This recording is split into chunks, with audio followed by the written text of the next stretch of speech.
The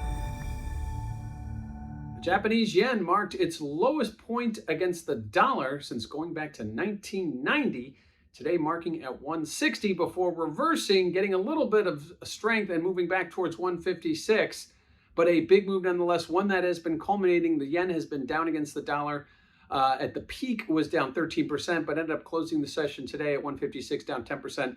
Also note that the last two sessions, today and Friday, were the two widest trading ranges we've seen in the yen in 2024. And I have to go back to December 23rd, the last time we saw a range that equaled it. But again, the yen seeing a big move lower to start the session, reversed and closed the day slightly higher at 156.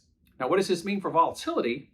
Well, check out that CVOL index over at cmegroup.com. You will notice that on the day, volatility actually closed lower, but intraday we saw a big spike as the yen traded 160. Again, its lowest since 1990. So as we saw an intraday spike, things did calm as the yen quickly reversed and moved higher against the dollar, closing at 156, but still remains elevated and very close to year-to-date highs.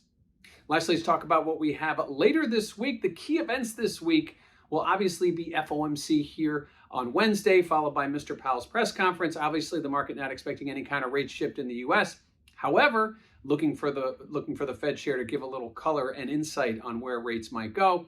Likewise, we have non-farm payroll, but the yen will also be looking ahead to next week when we have a Bank of Japan policy meeting.